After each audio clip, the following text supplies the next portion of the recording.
इससे पहले हम लोग चर्चा कर रहे थे कि प्रयत्न के आधार पर व्यंजनों को कितने भागों में बांटा जा सकता है। तो प्रयत्न के आधार पर व्यंजनों को 8 भागों में बांटा जा सकता है, जिनमें से 4 के बारे में हम पहले चर्चा कर चुके थे। इसके बाद हम आज अध्ययन करेंगे। तो नंबर 5 है, प्रयत्न के आधार पर व्यंजनों को कितने भागों में बांटा जा सकता है। नंबर 1 था आपका स्पर्श व्यंजन, जिनकी संख्या 16 थी। इसके बाद में स्पर्श संघर्षी व्यंजन थे, फिर संघर्षी व्यंजन थे, नासिकीय व्यंजन थे, और इसके बाद हम आज चर्चा कर रहे हैं नंबर 5। तो नंबर 5 है प्रकंपित व्यंजन। दोस्तों, जैसा कि नाम से विदित हो रहा है, प्रकंपित व्यंजन जैसा कि नाम से विदित हो रहा है, हिंदी के अंतर्गत व्यंजनों की संख्या 33 मानी गई है। और 33 व्यंजनों में से कुछ ऐसे व्यंजन हैं जिनमें कंपन उत्पन्न होता है, अर्थात जिनके उच्चारण में एक विशेष प्रकार का कंपन उत्पन्न होता है, उन्हें प्रकंपित व्यंजन कहा जाता है। अब आपके मस्तिष्क में प्रश्न उठता है कि ऐसे कौन कौन से व्यंजन है 33 में से जिनका उच्चारण करते समय एक विशेष प्रकार का कंपन उत्पन्न होता है। तो आप बोल के देख लीजिएगा, र, जो र व्यंजन है उसे हिंदी में प्रकंपित व्यंजन कहा जाएगा। जी हाँ, ये जो र व्यंजन है 33 में से, इसको हिंदी में प्रयत्न के आधार पर कौन सा व्यंजन कहा जाता है? प्रकंपित व्यंजन कहा जाता है। प्रश्न उठता है कि क्यों कहा जा सकता है? तो बात साफ है, 33 व्यंजनों में से एकमात्र र ऐसा व्यंजन है जिनके उच्चारण में एक विशेष प्रकार का कंपन होता है। आप बोल के देख सकते हैं, जैसे हम बोलते हैं र र र। अब आप क को बोलिए क, तो क में किसी प्रकार का कंपन उत्पन्न हो रहा है? जी नहीं। तो 33 व्यंजनों में से र को कौन सा व्यंजन मानेंगे हम लोग? प्रकंपित व्यंजन। मुझे उम्मीद है समझ में आ गया होगा। इसके बाद में नंबर 6, प्रकंपित व्यंजन के बाद में नंबर 6 है, जिसको हम बोल सकते हैं कौन सा व्यंजन? उत्क्षिप्त व्यंजन। जी हाँ, उत्क्षिप्त व्यंजन या उसका नाम है ताड़न जात व्यंजन। जी हाँ, उत्क्षिप्त व्यंजन या ताड़न जात व्यंजन। प्रश्न उठता है कि हिंदी के अंतर्गत उत्क्षिप्त और ताड़न जात व्यंजन कौन कौन से हैं? तो दोस्तों, हमें इसके लिए जानने से पहले ये जानना आवश्यक है कि उत्क्षिप्त का मतलब क्या है। तो नाम से पता चल रहा है ये शब्द किससे बना है जी? इस शब्द का निर्माण हुआ है ओ तय प्लस क्षिप्त से। जी हाँ, एक बार फिर से आप लोग देखिएगा, उत्क्षिप्त शब्द का निर्माण किससे हुआ है? उत प्लस क्षिप्त से। ओके, उत का शाब्दिक अर्थ होता है ऊट कर, और क्षिप्त का शाब्दिक अर्थ है गिरना। उठकर गिरना अपने आप में क्या कहलाता है? उत्क्षिप्त। आई बात समझ में? अब प्रश्न उठता है कि साहब किसका उठकर गिरना? तो 33 व्यंजनों में से कुछ ऐसे व्यंजन है जिनके उच्चारण में जिह्वा एक झटके के साथ ऊपर जाती है और दूसरे झटके के साथ नीचे गिरती है। अब बोलिएगा कौन से ऐसे व्यंजन है? देखिए, हम बात करते हैं ढ ढ ढ ढ ढ, जा रही नहीं जिह्वा, ढ ढ ढ। मुझे ये बताइए, इन व्यंजनों के अलावा कौन से ऐसे व्यंजन है जिसमें जिह्वा एक झटके के साथ ऊपर जाती है और दूसरे झटके में नीचे गिरती है? आप च को बोल के देख लीजिएगा, च। बताइए, च में किसी प्रकार का उतार चढ़ाव हो रहा है क्या? तो हिंदी के अंतर्गत कौन कौन से ऐसे व्यंजन है जिनके उच्चारण में जिह्वा एक झटके के साथ ऊपर जाती है और दूसरे झटके के साथ नीचे गिरती है? तो वो कौन से होंगे बताइए, बोलिए। ढ और ढ। जी हाँ, तो ये उत्क्षिप्त व्यंजनों की संख्या हिंदी में मानी गई है 2, ड और दूसरा कौन सा दोस्तों? ड। यहाँ इंपॉर्टेंट बात आपकी जानकारी के लिए मैं बताना चाहूँगा कि ये वो ड और ड नहीं है जो ट वर्ग के अंतर्गत आते हैं। अब बात को समझ रहे, ये ट वर्ग के अंतर्गत आने वाले ड और ड नहीं है, क्योंकि आपको बताया जा चुका। फिर से मैं रिपीट कर रहा हूँ, यहाँ ट वर्ग के अंतर्गत तो ये आएगा कौन सा? ड। और कौन सा बताइए? ड। यही तो आते हैं जिनके नीचे किसी भी प्रकार के नुक्ता या बिंदु का प्रयोग नहीं होता। वो किसके अंतर्गत आते हैं बताइए? ट वर्ग में। तो उत्क्षिप्त व्यंजन ये दोनों नहीं है। उत्क्षिप्त व्यंजन कौन कौन से हैं? जिनके नीचे नुक्ता या बिंदु या अंग्रेजी में कहे डॉट का प्रयोग होता है, वो हिंदी के अंतर्गत क्या कहलाते हैं? उत्क्षिप्त व्यंजन। यहाँ से प्रश्न आता है, प्रतियोगी परीक्षाओं में कई दफे पूछा जा चुका है। जैसे मान लीजिए 4 उदाहरण दे दिए, निम्न में से उत्क्षिप्त व्यंजन का प्रयोग निम्न में से किस में हुआ है? तो आप 4 ऑप्शन है। जैसे मैं बात करूं कि उत्क्षिप्त व्यंजन का प्रयोग किस किस के अंतर्गत हुआ है, तो यहाँ ये उत्क्षिप्त है और इस उत्क्षिप्त उत्क्षिप्त व्यंजन का प्रयोग, जी हाँ, उत्क्षिप्त व्यंजन का प्रयोग नहीं हुआ है, बहुत सामान्य बात है। तो अब आप देख लीजिएगा कौन कौन से ऐसे व्यंजन हैं जिनमें उत्क्षिप्त व्यंजन का प्रयोग नहीं हुआ है। तो आपके सामने एक तो आ गया जैसे लड़ाई, जी हाँ, लड़ाई। ऑप्शन संख्या 2 है आपका पढ़ाई। ऑप्शन संख्या 3 है रूड। ऑप्शन संख्या 4 है आपका, अब आप देख सकते हैं लड़ाई, इसमें भी किसका प्रयोग हुआ, द्विगुण का। पढ़ाई में भी द्विगुण का प्रयोग हो रहा है। इधर बात करें रूड में भी किसका प्रयोग हो रहा है, द्विगुण का। और अगर हम बात कर लेते हैं सबसे पहले यहाँ रोड है, तो इसके अंतर्गत किसका प्रयोग नहीं है बताइए, उत्क्षिप्त का प्रयोग नहीं है। आगे बात समझ में। तो हिंदी के अंतर्गत 2 ऐसे व्यंजन हैं जिनके उच्चारण में जीवा एक झटके के साथ ऊपर जाती है, दूसरे झटके के साथ नीचे गिरती है। लेकिन यहाँ ये विवादास्पद बात ये है, हम लोग कहाँ कंफ्यूज हो जाते हैं। तो बात साफ है कि ये जो दोनों ट वर्ग में आने वाले ड और ड उत्क्षिप्त नहीं होते हैं। उत्क्षिप्त कौन से होंगे, जिनके नीचे किसका प्रयोग होता है, बिंदु, नुक्ता या अंग्रेजी में कहे डॉट का प्रयोग होता है। यहाँ तक समझ में आ गई जी। इसके बाद हम आगे बढ़ते हैं नंबर 7। नंबर 7 है जिसे हम कह सकते हैं संघर्षहीन सप्रवाह है। जी हाँ, संघर्षहीन सप्रवाह ये कौन सा होगा, ये भी जानकारी मैं आपको दे देता हूँ। संघर्षहीन सप्रवाह है, इसका मतलब बात साफ है दोस्तों। हिंदी के अंतर्गत व्यंजनों की संख्या 33 मानी गई है। 33 व्यंजनों में से कुछ ऐसे व्यंजन हैं जिन्हें हमें संघर्षहीन सप्रवाह कहकर पुकार सकते हैं। प्रश्न उठता है कि साहब क्यों कहा जा सकता है इनको, तो नाम के अनुरूप पता चल रहा है संघर्षहीन, जिनमें किसी भी प्रकार का संघर्ष नहीं होता। और फिर आगे क्या लिखा हुआ बताइए, सप्रवाह, यानी जिनमें किसी भी प्रकार का संघर्ष नहीं होता और जो आराम से क्या हो जाते हैं बताइए, उच्चरित हो जाते हैं, उन्हें क्या कहा जा सकता है, संघर्षहीन सप्रवाह। अब आप बताइए हिंदी के अंतर्गत कौन कौन से ऐसे व्यंजन हैं जिनके उच्चारण में किसी भी प्रकार का संघर्ष उत्पन्न नहीं होता। तो अब आप देखिएगा ये व, ये व। तो संघर्षहीन सप्रवाह व्यंजन कौन से होंगे बताइए, ये और व। आई बात समझ में। ये और व को हम लोग संघर्षहीन सप्रवाह व्यंजन कह सकते हैं। एक बार पुनः समझिएगा, हम लोग पढ़ने क्या जा रहे हैं, प्रयत्न के आधार पर हिंदी के 33 व्यंजनों को 8 भागों में विभक्त किया जा सकता है। ओके। नंबर 1 पहला था स्पर्श व्यंजन, जिनकी संख्या मैंने आपको 16 बताई थी यहाँ, वैसे स्पर्श व्यंजन अमूमन 25 होते हैं। इसके बाद दूसरा स्पर्श व्यंजन, जिनकी संख्या यहाँ 4 बताई थी। इसके बाद में स्पर्श और संघर्ष व्यंजन ये भी थे, इनकी संख्या पर कितनी बताइए, 4 बताइए। इसके बाद में नासिक व्यंजन, जिनका उच्चारण किससे होता है बताइए, नाक से होता है। और नाक से उच्चरित होने वाले कौन से होंगे, पंचम वर्ण। जो पंचम वर्ण का मतलब प्रत्येक वर्ग का 5वां वर्ण, ग, ये, न, म। इसके बाद आज हमने चर्चा की है प्रकंपित व्यंजन, जिनके उच्चारण में एक विशेष प्रकार का कंपन उत्पन्न होता है, वो कौन सा हो जाएगा बताइए, प्रकंपित व्यंजन। इसके बाद उत्क्षिप में जीवा उठकर गिरती है, ड और ड। इसके बाद में संघर्षहीन सप्रवाह, जिनके उच्चारण में किसी भी प्रकार का संघर्ष नहीं होता और जो आराम से क्या हो जाते हैं, उच्चरित हो जाते हैं, उन्हें संघर्षहीन सप्रवाह कहा जाता है। नंबर 8 और अंतिम भी आप जान लीजिएगा, ये है आपका कौन सा व्यंजन, ध्यान दीजिएगा। हिंदी के अंतर्गत कुछ ऐसे व्यंजन हैं जिनके उच्चारण में प्राणवायु, ये जीवा है, इसके दोनों भागों से बाहर निकलती है, उसे क्या कहा जाता है, तो ऐसे व्यंजनों को हिंदी में कहा जाता है पारस्विक व्यंजन। जी हाँ, ऐसे व्यंजन को हिंदी में पारस्विक व्यंजन कहा जाता है। और पारस्विक जो व्यंजन है, इनकी संख्या हिंदी के अंतर्गत कितनी मानी गई है, तो इनकी संख्या हिंदी के अंतर्गत, अच्छा मिटता नहीं क्या इससे,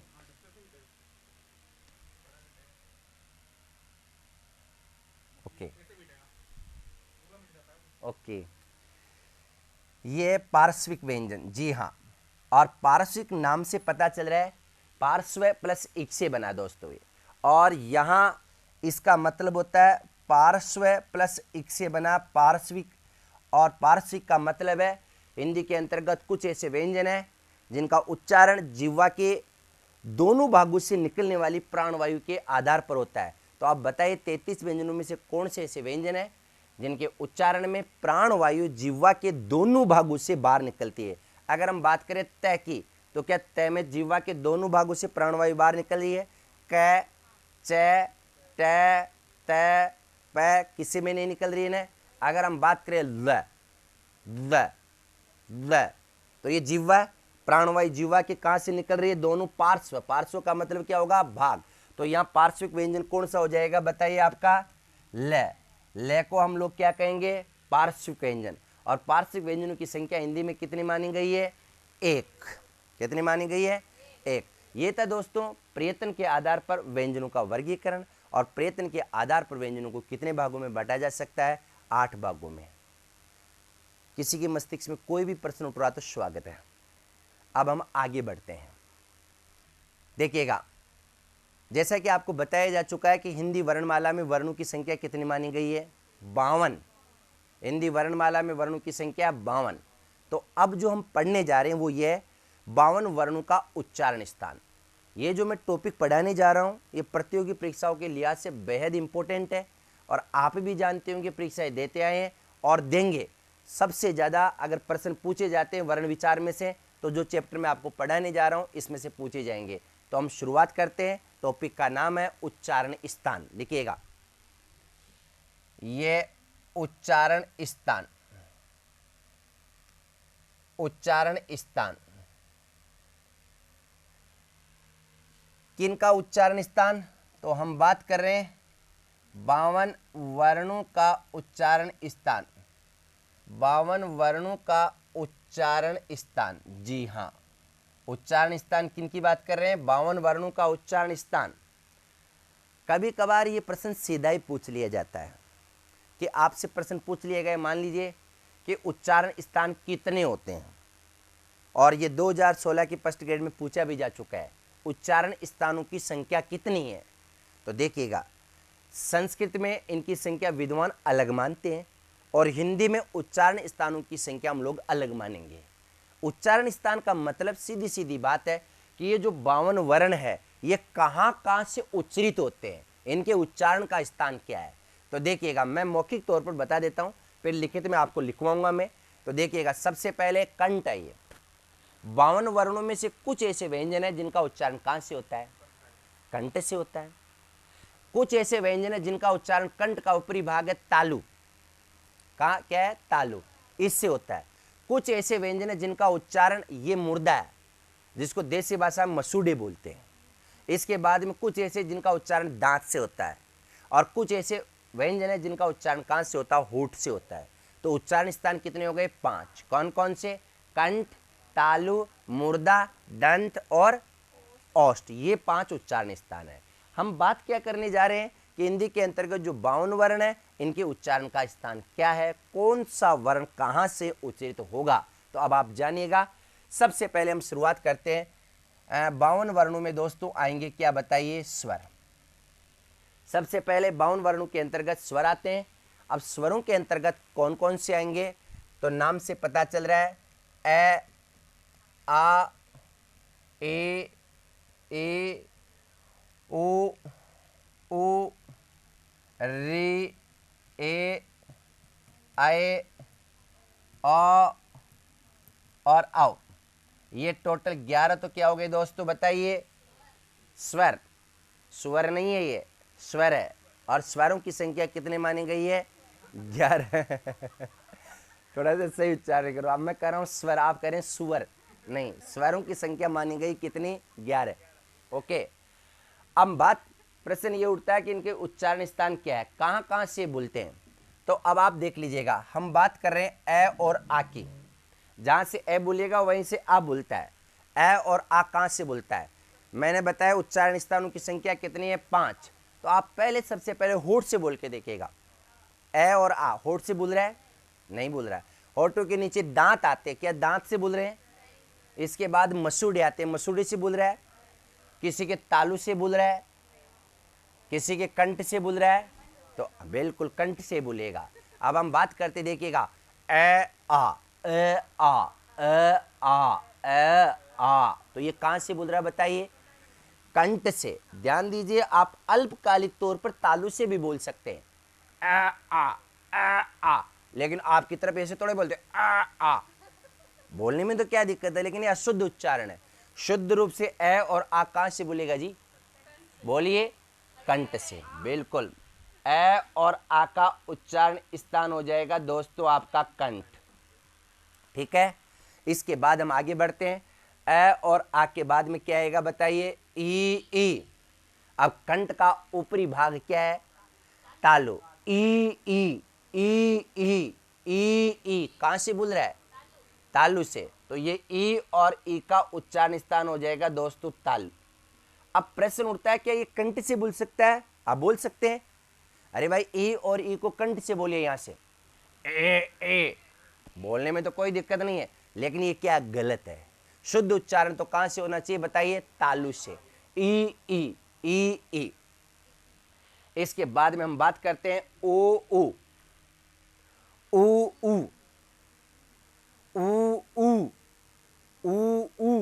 कहां से? ओष्ठ से। अब होठ को अब नीचे कर दीजिएगा। अब बोलिए ऊ और ऊ को। नहीं बोल सकता, तो ऊ और ऊ का उच्चारण स्थान क्या होगा बताइए? ओष्ठ। बिल्कुल, ऊ और ऊ का उच्चारण स्थान हो जाएगा ओष्ठ। जी हां। इसके बाद हम बात करते हैं री।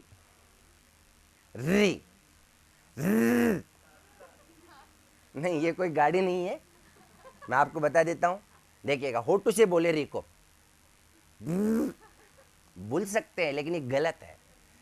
दांतों से बोलिए, नहीं बोल पाएगा। तो शुद्ध उच्चारण कहां से होगा? दांतों के नीचे मसूड़ है। आप भी बोल सकते हैं री। जीवा वहां टच कर रही है ना, री। तो री का उच्चारण स्थान क्या है? मूर्धा। इस भाग को क्या बोलते हैं? मूर्धा। जी हां, तो री का उच्चारण स्थान दोस्तों हो जाएगा मूर्धा। इसके बाद हम चर्चा करते हैं ए आई। पहले आप समझिएगा, ए कंठ से, आई तालु से।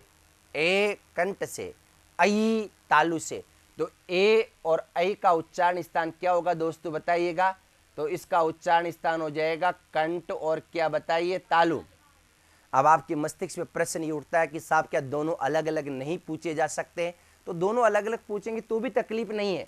वैसे पूछे नहीं जाते हैं परीक्षाओं में, इसलिए मैंने दोनों को साथ साथ बतलाया। लेकिन अगर आपसे पूछा जाए एक का उच्चारण स्थान क्या है, तो जाहिर सी बात है ए कंठ, आई तालु, और दोनों का संयुक्त रूप क्या होगा बताइएगा? कंठ और तालु। ओके, इसके बाद में हम बात करते हैं औ। तो अब आप इसको देखिएगा, ओ कंठ, औ ओष्ठ। फिर रिपीट कर रहा हूं, औ कंठ और ओष्ठ। बिल्कुल, तो ओ और औ का उच्चारण स्थान हो जाएगा दोस्तों कंठ प्लस ओष्ठ मिलाकर क्या बन जाएगा? कंठोष्ठ। जी हां, कंठ प्लस ओष्ठ से बन जाएगा कंठोष्ठ। उ और उ का उच्चारण स्थान है कंठोष्ठ। आ गई बात समझ में? ए और आ का उच्चारण स्थान कंठ है, ई और ई तालु से बोलेगा। उ और उ का उच्चारण स्थान ओष्ठ है, ये मुर्दा है। कंठ और तालु है, कंठ और ओष्ठ है। यहां तक तो आप समझते हैं अच्छी तरह से, अच्छी किताबों का आप अध्ययन भी करते होंगे। लेकिन अब आपके मस्तिष्क में प्रश्न ये उठता है कि साहब अगर हमें सारे के सारे संयुक्त रूप से उच्चारण स्थान पूछ लिया जाए, किनका? स्वरों का। प्रश्न ये पूछ लिया जाए क्या कि साहब स्वरों का उच्चारण स्थान है? जी हां, स्वरों का उच्चारण स्थान है। तो आपका आंसर क्या होगा? उच्चारण स्थान है। मैं ऑप्शन प्रस्तुत करने जा रहा हूं। नंबर 1 कंठ, नंबर 2 तालु, नंबर 3 मुर्दा, नंबर 4 कंठ तालु, नंबर 4 कंठ तालु, और नंबर 5 ओष्ठ। 5 ऑप्शन तो आपको आरपीएससी में भी नहीं मिलेंगे, लेकिन हम हमारी उदारता का परिचय देते हुए 5 ऑप्शन आप प्रस्तुत करने जा रहे हैं। अब आप बता दीजिएगा इनमें से क्या आएगा? स्वरों का उच्चारण स्थान है। तो वैसे तकनीकी रूप से तो ये प्रश्न ही गलत है। एक तरफ तो आपके मस्तिष्क से प्रश्न उठता है कि साहब आप बता रहे अलग अलग उच्चारण स्थान है, दूसरी तरफ आप कह रहे हैं कि स्वरों का उच्चारण स्थान क्या है। तो मैं आपकी जानकारी के लिए बताना चाहूंगा, अगर प्रश्न इस हिसाब से पूछा जाता है कि स्वरों का उच्चारण स्थान है, तो इस स्थिति में आपका ऑप्शन संख्या 4 सही होगा। ऑप्शन संख्या 4 सही इसलिए होगा, मैं बता रहा हूँ प्रैक्टिकल रूप से, क्योंकि स्वरों का उच्चारण स्थान तो 5 है, 5 जगह से बोल सकते हैं, लेकिन मुख्य रूप से कौन कौन काम करता है, कंठ और तालु। देख लीजिएगा, आ ए ओ रे ए ऐ ओ औ, और भी काम आते, लेकिन और इनडायरेक्ट रूप से यूज में आते हैं। मुख्य रूप से कंठ और तालु प्रश्न की प्रकृति के आधार पर इसका सही उत्तर होगा। तो अगर स्वरों का उच्चारण स्थान आपसे पूछ लिया जाए तो आपका आंसर क्या होगा जी, बताइए, कंठ और तालु। आगे बात समझ में यहाँ तक। इसके बाद हम लोग आगे बढ़ते हैं। 52 वर्णों का उच्चारण स्थान हम पढ़ रहे हैं, जिनमें से 11 तो क्या हो चुके हैं, बताइए, स्वर हो चुके हैं। समझ में आ गए। इसके बाद में है अयोगवाह, अयोगवाह, और अयोगवाहों की संख्या हिंदी में मानी गई है 2। अंग और अह, ये अपने आप में अनुस्वार है, और ये अपने आप में क्या होगा, बताइए, विसर्ग है। अनुस्वार और विसर्ग। अनुस्वार का उच्चारण स्थान क्या होगा, विसर्ग का उच्चारण स्थान क्या है, ये भी आप जान लीजिएगा। तो आप देखिएगा, अनुस्वार जिसका उच्चारण स्थान क्या होगा, तो अनुस्वार का उच्चारण स्थान हिंदी में नाक होता है, और विसर्ग का उच्चारण स्थान हिंदी के अंतर्गत क्या होगा, बताइए। तो इसका उच्चारण स्थान हो जाएगा हिंदी के अंतर्गत कंठ। अब प्रश्न उठता है कि साहब कैसे, तो मैं बिल्कुल प्रैक्टिकली आपको समझाता हूँ। जैसे हम लोगों को बोलना है क्या, ये उदाहरण के तौर पर जैसे मैं दे रहा हूँ, ये हमारे सामने एक शब्द है ए, और इसको मैं बोलूँगा कह, अक, ठीक है। अब आप अपना नाक बंद कर लीजिएगा, कोई प्रॉब्लम नहीं, मेरे होते हुए कर लिया बंद। अब देखिएगा, पहले बोलिए अक, नाक बंद करके, अक, ठीक है। अब आप अब भी नाक बंद कर लीजिएगा, और अब बोलिए इसको अंक, अंक। इसका मतलब है ये अनुस्वार किससे बोल रहा है, नाक से बोल रहा है। अगर जब हमारे पास ये अनुस्वार नहीं था तो कोई प्रॉब्लम नहीं आ रही थी, अक, और इसको बोलेंगे तो अंग, तो इसका मतलब क्या है, अनुस्वार का उच्चारण क्या है, नाक है। आगे क्या बात समझ में, ओके। हाँ, इसके बाद में विसर्ग का उच्चारण स्थान क्या होगा, कंठ, बिल्कुल सही है। हम लोग संस्कृत में पढ़ा करते थे राम, राम, ठीक है। अब मैं इसके लगा देता हूं, राम है, बोलते ना, राम है, कौन काम कर रहा है, कंठ काम कर रहा है। तो या विसर्ग का उच्चारण स्थान क्या होगा, बताइए, कंठ। आपको ज्यादा समझ में आ रहा है क्या, थोड़ा सा ओलिम के हिसाब से बोली, बहुत ज्यादा बोल रहे हैं आप। इतना तो पाणिनि ने भी शोर नहीं मचाया था जब व्याकरण लिखी थी। ओके, तो ये विसर्ग का उच्चारण स्थान क्या होगा, बताइए, कंठ। आगे बात समझ में। इसके बाद हम आगे बढ़ते हैं दोस्तों, 52 वर्णों का उच्चारण स्थान पढ़ रहे हैं। इसके बाद में स्पर्श व्यंजन, देखिएगा मैं 52 वर्ण भी बढ़ा रहा हूं आपको साथ के साथ कि 52 वर्ण कौन कौन से हैं। इसके बाद में स्पर्श व्यंजन, और स्पर्श व्यंजनों की संख्या कितनी मानी गई है वो आपको अभी पता चल जाएगा। लेकिन स्पर्श व्यंजनों में सबसे पहले आएगा दोस्तों क वर्ग, और क वर्ग के अंतर्गत क्या क्या आते हैं आप खुद समझदार हैं। इसके अंतर्गत आएगा क, ख, ग, घ, और इसको बोलेंगे ng, क, ख, ग, घ, और इसको बोलेंगे ng। नाक से, नाक से बोलेगा, ये न और ग से मिलकर नहीं बना है, मैं उच्चारण के हिसाब से बोल रहा हूं। और अगर अंग्रेजी के हिसाब से बात करें तो इसको बोल सकते हैं अंगी, एनजी, एनजी, ng। आगे बात समझ में। हम लोग इसका उच्चारण अलग अलग करते हैं, कहीं ढ, कहीं न, पता नहीं क्या क्या उच्चारित करते हैं, जबकि इसका शुद्ध उच्चारण क्या होना चाहिए, क, ख, ग, घ, ng। आप देख सकते हैं जैसे हम लोग पढ़ाते हैं ना और पढ़ते हैं वांग में, तो ये और ये एक ही है। अब इसको बोले वांग, यही तो बोलेंगे ना, वांग में ये, वांग ng ढंग से उच्चारण कर लेंगे ना। वांग में को बोलेंगे वांग, तो ये भी क्या है दोस्तों, ng। ओके, चलिए जी। हाँ, इसके बाद में क वर्ग के बाद में दूसरा च वर्ग। जी हाँ, च वर्ग के अंतर्गत आएंगे च, छ, ज, झ और इसको बोलेंगे य। च, छ, ज, ज, य। जी हाँ, च, छ, ज, ज, य। और हम अंग्रेजी की बात करें तो अंग्रेजी में इसको बोल सकते हैं, या अंग्रेजी के हिसाब से इसका उच्चारण करेंगे तो क्या होगा, वाई एम, नाक से उच्चरित होगा। आई बात समझ में? यहाँ वाई और एम बनेगा अंग्रेजी के हिसाब से। मुझे उम्मीद है यहाँ तक बात समझ में आ गई होगी। क वर्ग के बाद च वर्ग, च वर्ग के बाद में हम चर्चा करेंगे ट वर्ग की। तो ट वर्ग में ट, ठ, ड, ड और न। इसके बाद हम बात करेंगे त वर्ग की। तो त वर्ग में त, थ, द, द और न। इसके बाद में हम बात करेंगे प वर्ग की। प, फ, ब, भ और म। प, फ, ब और म। जी हाँ, ये 25 हिंदी के अंतर्गत स्पर्श व्यंजन कहे जाते हैं। स्पर्श व्यंजनों की संख्या हिंदी में कितनी मानी गई है, 25।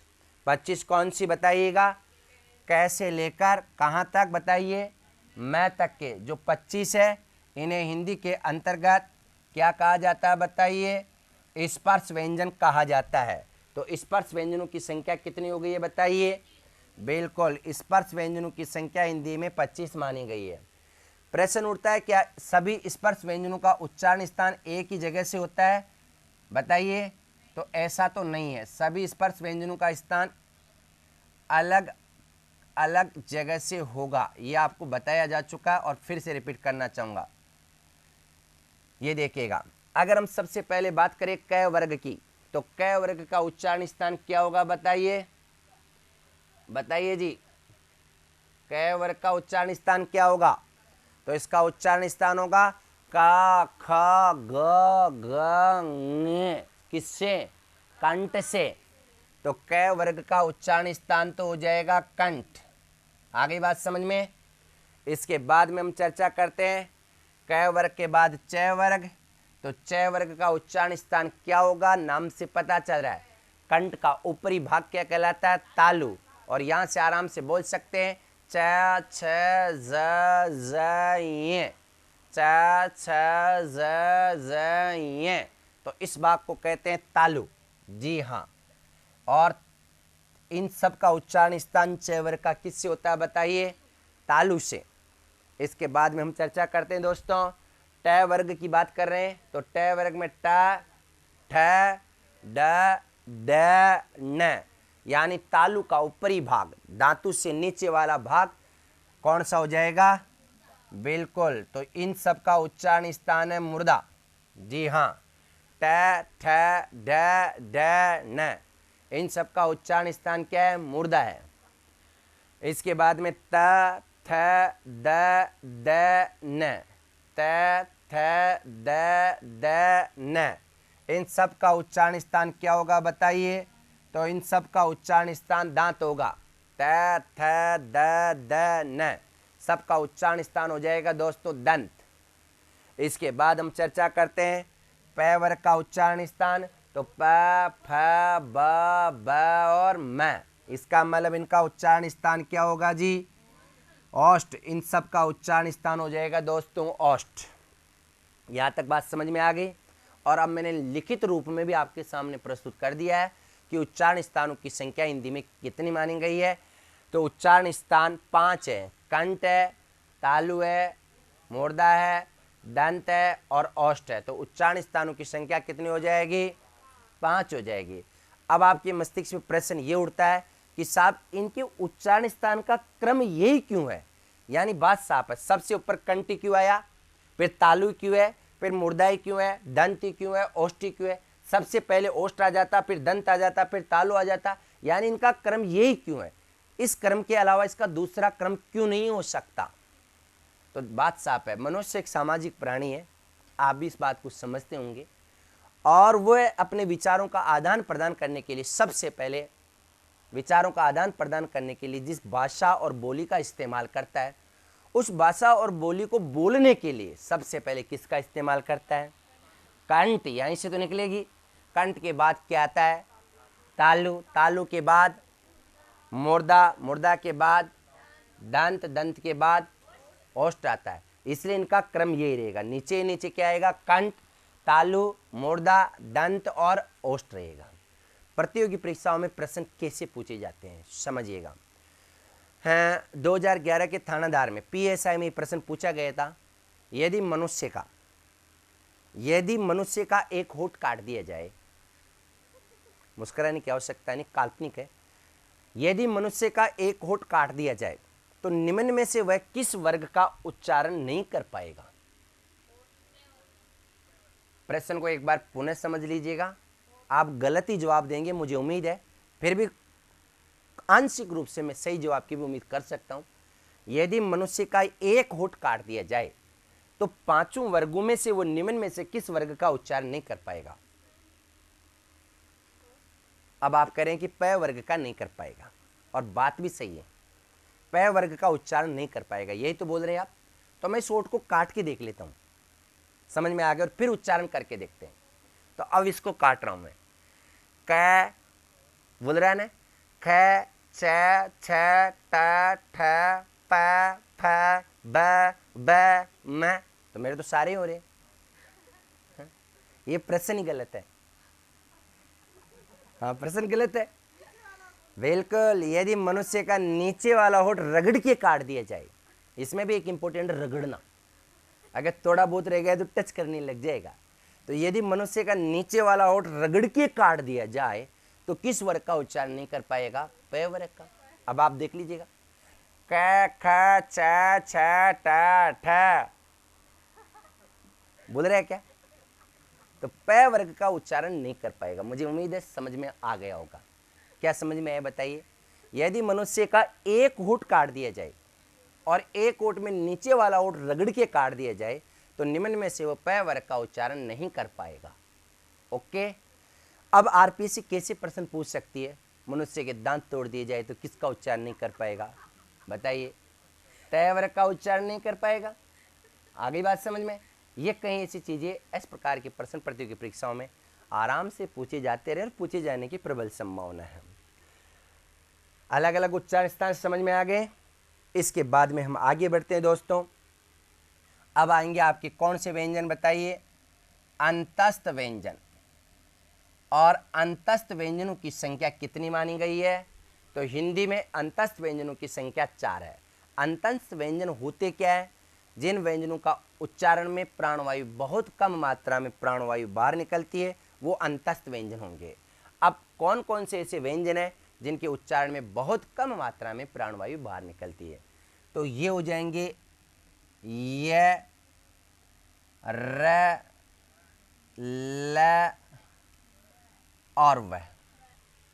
य, र, ल, व, ये 4 हिंदी के अंतर्गत क्या कहलाते हैं, अंतस्थ व्यंजन। आई बात समझ में। अंतस्थ व्यंजन का उच्चारण स्थान क्या होगा, इससे पहले हम लोग साथ के साथ ऊष्म व्यंजनों का उच्चारण स्थान भी जानेंगे। तो आप इनका उच्चारण स्थान अभी मैं कुछ समय पश्चात बताऊंगा। इससे पहले हम लोग पढ़ लेते हैं ऊष्म व्यंजन कौन कौन से हैं।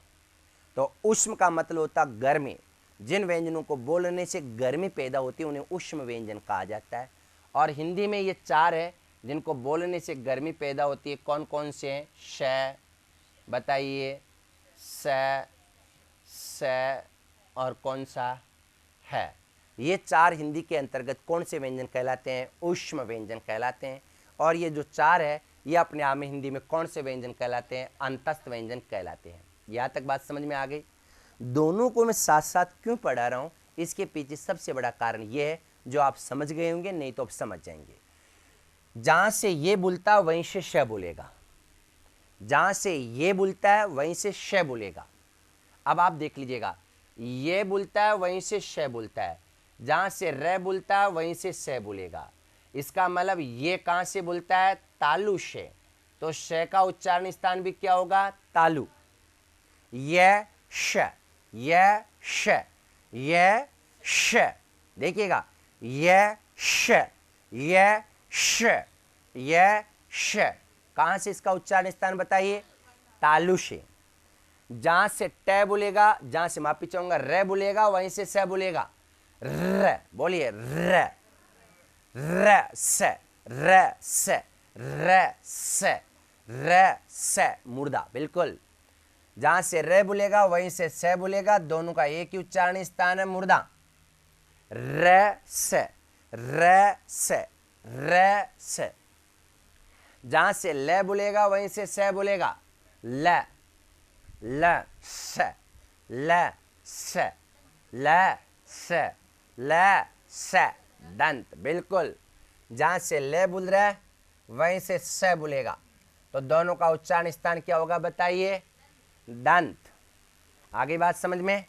अब आप देखिएगा, बहुत इंपॉर्टेंट बात है, जहां से, फिर एक बार रिपीट कर रहा हूं, जहां से ये बोलेगा वहीं से स बोलेगा, तो बोलिए य श, य श, य श, य श, र स, र स, र स, ल स, ल स, ल स। तो तीनों को कैसे बोलेंगे, श स स, अलग अलग है ये। अब हम लोग बोलते हैं, देखिएगा, य श, य श, य श, क्या नाम है, शंकर, बिल्कुल ऐसा ही बताना चाहिए, क्या नाम है, शंकर। अब आप सोचेंगे तो नाम बताने में इतनी नखरे कर रहा, पता नहीं पढ़ाने में कितने करेगा, वो बात की बातें। आप लोग कैसे बताते, क्या नाम है, शंकर।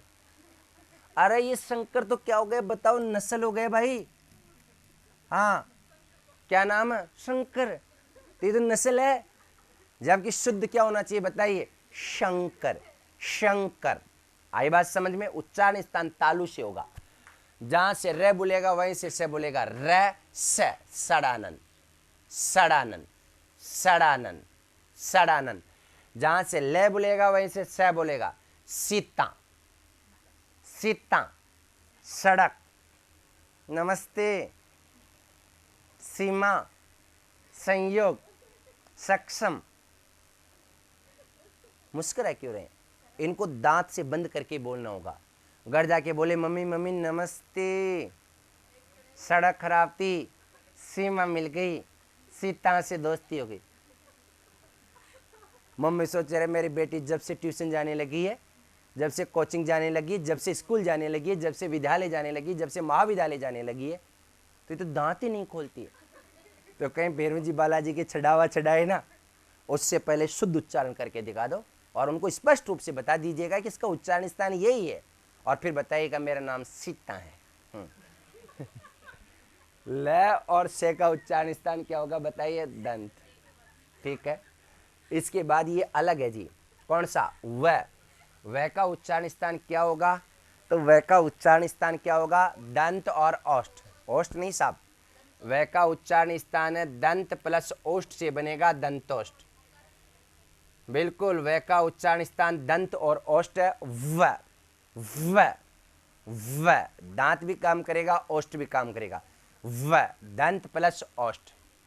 और इसके बाद में हम बात करते हैं दोस्तों, ह, इसका अलग से उच्चारण स्थान हम लोग निर्धारित कर रहे हैं, राम, ह कहां से जा रहा बताइए, कंठ से, जैसे विसर्ग था वैसे ही आ जाएगा, तो इसका उच्चारण स्थान भी क्या होगा बताइए, कंठ होगा। तो ये थे दोस्तों आपके कौन से व्यंजन बताइएगा, अंतस्थ व्यंजन, और इधर वाले कौन से थे, ऊष्म व्यंजन। तो अंतस्थ व्यंजन और ऊष्म व्यंजनों का उच्चारण स्थान मैंने साथ साथ बतलाया, जहां से ये बोलेगा वहीं से श बोलेगा, तालु होगा, इन दोनों का मुर्दा होगा, इन दोनों का दंत है, वह का दंत और ओष्ठ है का कंठ है। आगे बात समझ में। इसके बाद हम लोग आगे बढ़ते हैं,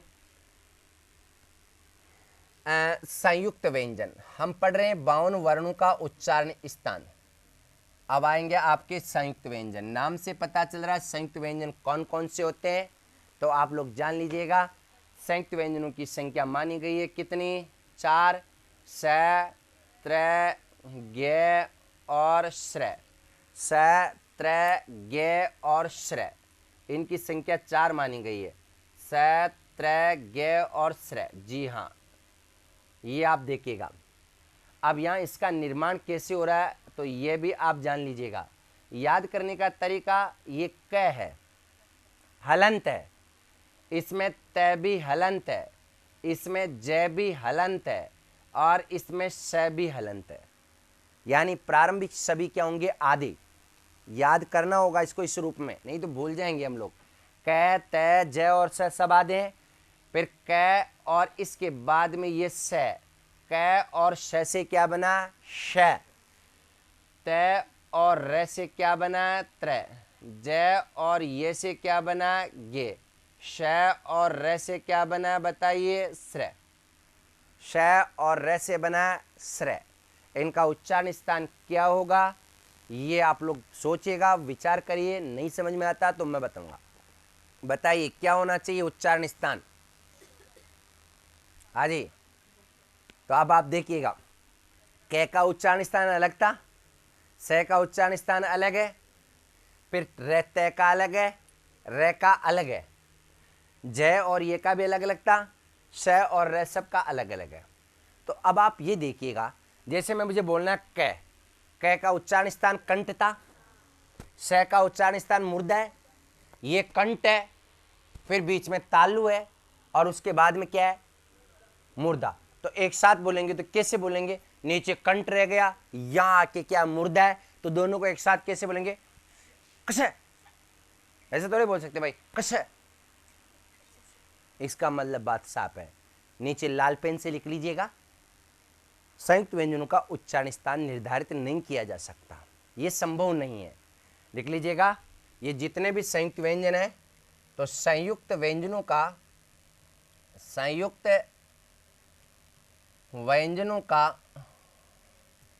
उच्चारण स्थान, संयुक्त व्यंजनों का उच्चारण स्थान निर्धारित नहीं किया जा सकता।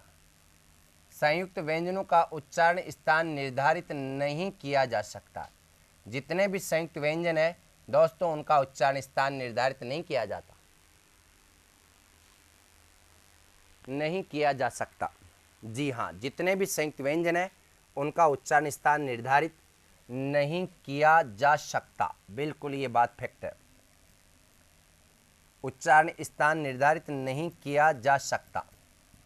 प्रश्न उठता है कि साहब क्यों नहीं किया जा सकता, तो सब अलग अलग व्यंजनों के योग से क्या होते हैं, मिलकर बने होते हैं, इसलिए इनका उच्चारण स्थान निर्धारित नहीं किया जा सकता। ये मेरी बात नहीं है, जिन्होंने व्याकरण का निर्माण किया है विद्वान भी ऐसा ही मानते हैं। इसके बाद हम लोग आगे बढ़ रहे हैं। आगे है द्विगुण।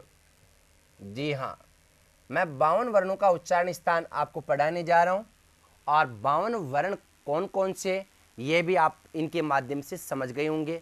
और अंत में है द्विगुण, या उसको हम कह सकते हैं, बताइए, उत्सिप्त व्यंजन, या हम उनको कह सकते हैं ताड़न जात व्यंजन। उत्सिप्त, ताड़न जात या द्विगुण व्यंजन, इनकी संख्या हिंदी में 2 मानी गई है। एक तो ड और दूसरा कौन सा, ड। ये इनकी संख्या मानी गई है कितनी, 2। इनका उच्चारण स्थान क्या होगा, तो इनका उच्चारण स्थान वही होगा जो किसका है, बताइए, ट वर्ग में आने वाले ड और किसका है, ड का है। तो ट वर्ग में आने वाले ड और ड का उच्चारण स्थान क्या है बताइए, तो इन दोनों का उच्चारण स्थान भी क्या होगा, मूर्धाई होगा। जी हाँ, इन दोनों का उच्चारण स्थान भी मूर्धाई होगा। ये थे दोस्तों आपके 52 वर्ण, और 52 वर्णों में से प्रत्येक वर्ण का हमने अलग अलग रूप से उच्चारण स्थान पढ़ा है। बावजूद इसके किसी के मस्तिष्क में कोई भी प्रश्न उठ रहा तो स्वागत है। अब आपके मस्तिष्क में प्रश्न उठता है कि साहब परीक्षा के समय क वर्ग बोलते समय कंठ काम करे या नहीं करे, तो च बोलते समय तालु काम करना बंद कर दे तो मुस्कुराइए मत, उसका भी समाधान अपने पास है, उसको भी हम लोग आराम से हल कर देंगे। ये सब चीजें हमें याद रहे या नहीं रहे, ये जटिल विषय है। लेकिन अब इन 52 वर्णों को मैं 6 लाइनों में, इन 52 वर्णों का 6 लाइनों में, 7 लाइनों में या 8 लाइनों में उच्चारण स्थान आपके सामने प्रस्तुत करने जा रहा हूँ। और इसके माध्यम से ये 52 के 52 उच्चारण स्थान है वो मनोवैज्ञानिक रूप से आपको अच्छे से तैयार हो जाएंगे। तो करते हैं शुरुआत हम लोग यहाँ से। देखिएगा, अकु है, जटिल नहीं है, अकु है विसर्ग कंठ है, अकु है विसर्ग कंठ, अकु है विसर्ग कंठ। इसका मतलब क्या है? इसका मतलब मैं समझा देता हूं।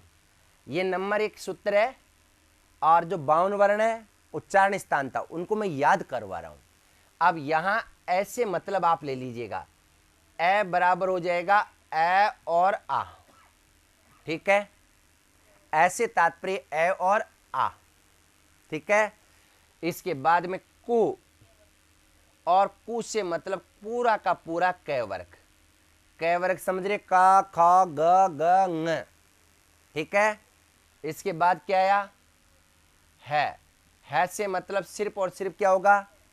है। आगे क्या है? विसर्ग, और विसर्ग के अंतर्गत विसर्ग बराबर क्या होगा बताइए? विसर्ग ही होगा। इन सब का उच्चारण स्थान किनका? ए आ क वर्ग है और इनका, इन सभी का उच्चारण स्थान क्या होगा बताइए? कंठ। बिल्कुल मैंने वही बताया आपको, आप ए और आ पे जाइएगा, बिल्कुल कंठ है, पूरे के पूरे क वर्ग का कंठ है का भी कंठ है और विसर्ग का भी कंठ है, जिसको हम कह सकते हैं अकु है विसर्ग कंठ है। क्या बोलेंगे? अकु है विसर्ग कंठ है। आराम से याद हो जाएगा, कोई दिक्कत नहीं है। कैसे याद करेंगे ये तरीका भी मैं आपको फिर बताऊंगा, लेकिन अभी आप समझ लीजिएगा। हमारा दूसरा सूत्र है एचु यसा तालु। जी हाँ, एचु यसा, मैं ये संस्कृत के सूत्र है, इसको मैंने हिंदी में कन्वर्ट कर दिया है आसानी से अध्ययन की सुविधा की दृष्टि से। एचु यसा तालु आराम से आप पहचान पाएंगे। एचु यसा तालु, तो एचु यसा तालु का मतलब है यहाँ ई से मतलब क्या होगा जी बताइए? ए, और ए चू का मतलब क्या हो जाएगा? च वर्ग, ये का मतलब सिर्फ ये, और श का मतलब सिर्फ और सिर्फ श। इन सब का उच्चारण स्थान क्या है? तालु। एचु यसा तालु, ए और ई का, चू का मतलब च वर्ग का, ये का मतलब ये का, और श का मतलब स। इन सब का उच्चारण स्थान क्या होगा? तालु।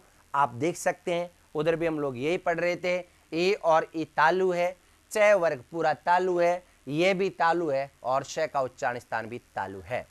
तो दूसरा सूत्र हमारा कौन सा है? एचु यसा तालु। नंबर 1 अकु है विसर्ग कंठ, दूसरा क्या है? एचु यसा तालु। ओके, इसके बाद में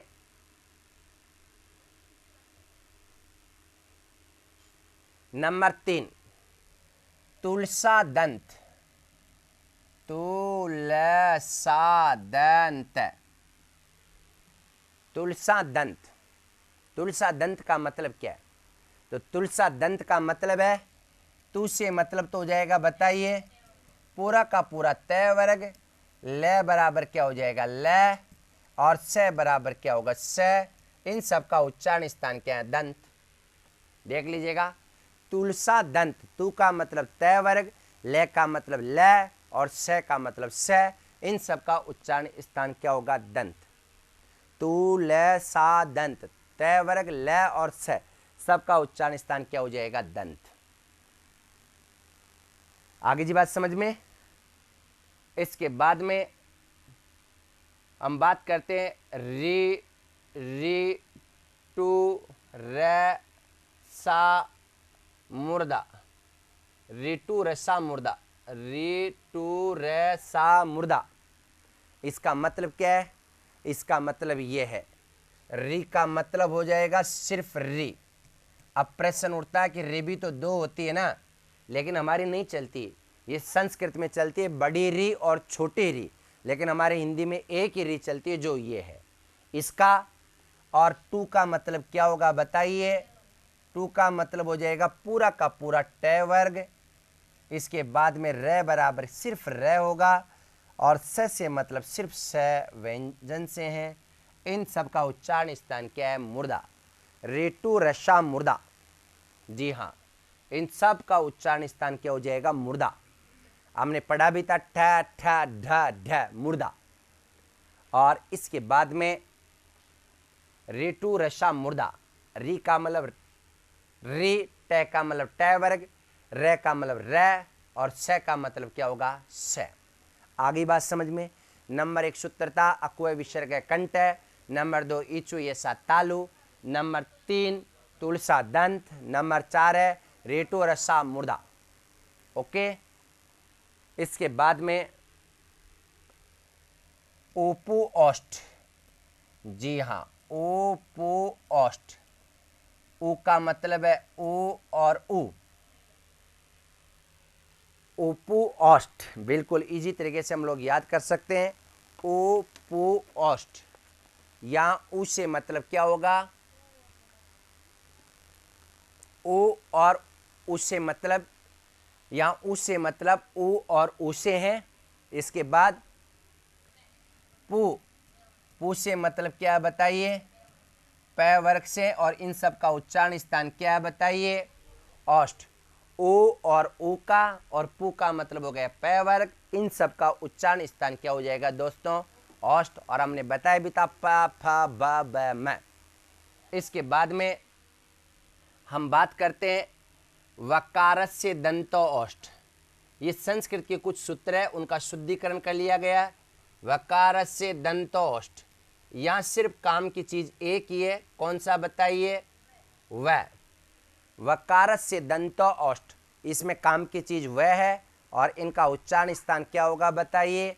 दंत और ओष्ठ।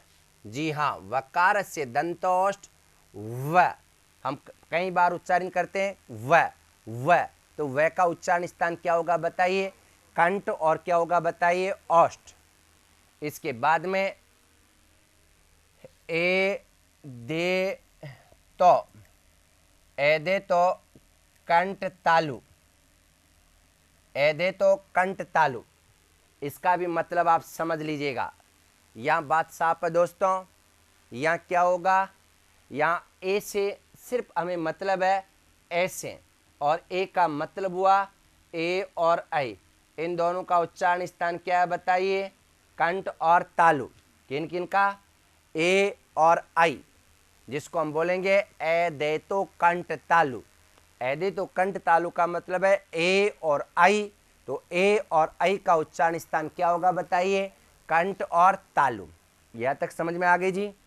इसके बाद में ओ दो तो कंटोस्ट। जी हाँ, और दो तो कंटोस्ट, इसका मतलब भी आप समझ लीजिएगा। जैसे ए से तात्पर्य ए और आई से है, वैसे ओ से तात्पर्य क्या होगा बताइएगा? तो ओ का मतलब है ओ और कौन सा? आओ। इन दोनों का उच्चारण स्थान क्या बताइए? कंठ और ओष्ठ। ओ और औ का उच्चारण स्थान कंठ और ओष्ठ है। औ कंठ से बोल रहा, औ किससे बोल रहा? ओष्ठ से बोल रहा है। वैसे मैं इसको सामान्य तौर पर भी आपको बता चुका हूं। इन दोनों का उच्चारण स्थान क्या होगा बताइए? कंठ और ओष्ठ। यहां तक समझ में आ गया जी। इसके बाद दोस्तों हम लोग आगे बढ़ते हैं। ङ य न न और म। ङ य न न म, ये पंचम वर्ण है, राइट? प्रत्येक वर्ग का पांचवा वर्ण है। इन सब का उच्चारण स्थान क्या होगा? नाक। ङ य न न म, इन सब का उच्चारण स्थान क्या होगा बताइए? नाक होगा। ङ य न न म, इन सब का उच्चारण स्थान क्या हो जाएगा बताइए? नाक। और सही भी है, आप देख सकते हैं। नाक को बंद कर लीजिएगा और बोलिए आप कै को बोलिए, क ख, कोई फर्क नहीं पड़ रहा है ना। देखिएगा तो ये जो पंचम वर्ण है, इनका उच्चारण स्थान क्या होगा बताइए? नाक। अब आपके मस्तिष्क में प्रश्न उठता है कि साहब एक तरफ आप इस गे का उच्चारण स्थान, जैसे ये गे आया था, किस में आया था बताइए? गे, ये गे क वर्ग में आया था ना, तो उसमें तो इसका उच्चारण स्थान क्या बताया था आपने? कंठ। और यहां इसका उच्चारण स्थान क्या बता रहे हैं? नाक। बात समझ में आ रही है आपके भाई? एक तो क वर्ग में आ रहा था गे, उसका उच्चारण स्थान कंठ था, या इसका उच्चारण स्थान नाक है। अगर दोस्तों दोनों ही ऑप्शन में हो तो हमें पहली प्राथमिकता नाक को देनी चाहिए, क्योंकि मूल रूप से इसका उच्चारण स्थान क्या? नाक है। अगर नाक ऑप्शन में नहीं हो तो हमारा उत्तर होगा ग किसका होगा? कंठ का। यह किसका होगा? तालु का। न किसका होगा? मुर्दा का, जिस हिसाब से आपको बताया जा चुका है। बात समझ में आ गई? बावजूद इसके किसी के मस्तिष्क में कोई भी प्रश्न उठ रहा है उच्चारण स्थान को लेकर तो स्वागत है।